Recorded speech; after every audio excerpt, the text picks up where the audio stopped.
አገልግሎት መጓዓዝያን መስፋሕን ውሑስ ንምግባሩን ምውዳድን ምጽጋንን ትሕተ ቅርጺ ጽርግያታት ወሳኒ ተራ ስለ ዘለዎ ብመንግስትን ኮምን ቀጻል ጻዕርታት እዩ ዝካየድ ከም አካል ናይዚ ካብ ዓተ ከሌዛን ናብ ዋራ ዝኣቱ ጽርግያ ይህነጽ ኣሎ ወኪል ኤሪና ተስፋንኪኤል ገብሬስ ተወሳኺ ጸብጸባ ኣለዎ ኣዝየብ ገብረ ብርሃን ከተቕርበ مسرح هنصت كاب عته كليزان بعد قبرو بيلون نوارا زاتو 8 كيلومتر زنوحاتو نحمد صرغا اب درجه مسرح بينتو كم زبصح وكيل ايرينا حبيرو اما حدار زوعان سباتو علي محمود بعسر 3 صرنت بهزب 30 زلو عيو دحر معزاب باكايتن تساتفتنا يتسرح مبرتو هيبو اتو علي محمود حزب نزوسره تبكسو دحر ممغاس بمحدار زوا اب كنوم كم زلو عرغاغيتلوم اما حدار نوزو بعته كليزاناتو سلومون هايلن ايرينا ابزاب حبريتا قداماي غزناي تعيا قديم كم تزازمه مسرع بينتوتا زتقالل كلاي غز دما بعزو سوتا في حزب يقصل كم زلو بمتقاس مستزازمه ام مملا طلبات محبراو اغلغلوتاتن نغداو نتفتاتن عبا استواصو كم زلو غليتو ابت مجمرتا 2014 قداماي غز تجميرو ابزخ جمر كله زوبا انسبا كيلاتات تقرصي توهيمنا اتمغدي كبابي لعلي شمونت كيلومتريو أزي حما مقدي نيرو أزي تسبيبي نيرو عبيتي ماشينري بممتع مكراي مالتيو كجمرت قائلت مجمرت إذا قدامي قد هذا ورحي خبابو سيد الله سوارا قابتي هيد مقدي أو هادنا يتسرعات وقيلاي كفلب وغنو إذا بعزوز تساتفو هزب الزكاية زلو مسرح انتات أبزغل تلك تعوارح كزازم تتبيت كم زلو حبيرو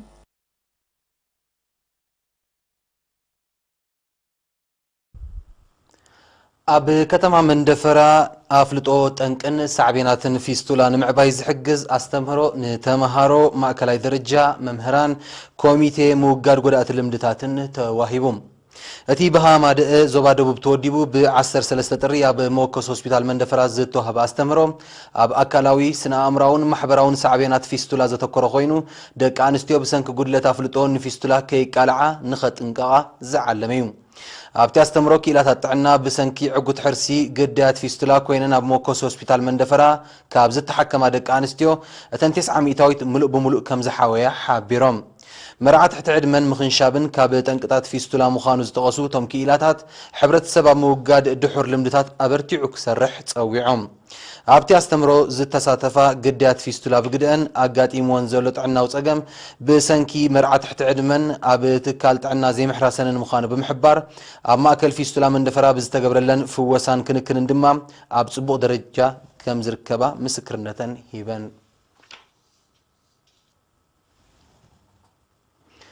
ኣብ ንስ ዞባ ጊንዳዕ ዝርከብ ሃገራዊ ሕሩም ሕዛእቲ ፍልፍል ሰሎሙና ኣብ መስሕብ ቱሪዝምን ምሳን ስነ ህይወታዊ ብዙሕነትን ዘለዎ ተራዕዙ ስለ ዝኾነ ሕብረተሰብ ኣብ ዕቃብኡ ምዕባልኡን ተርኡ ክዕዝዝ መዘኻኸሪ ቀሪቡም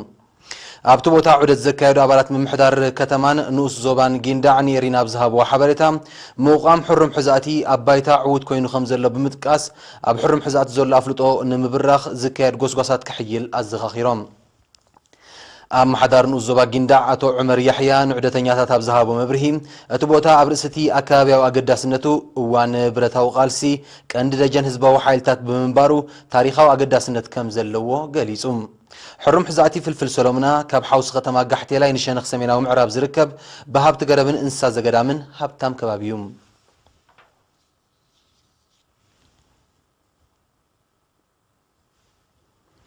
ምጥርናፍ ዓድታት ህዝቢ መሰረታዊ ማሕበራዊ ኣገልግሎታት ንኽዋደደሉን ብቐረባ ኣገልግሎት ንኽረክብን ስለ ዝሕግዝ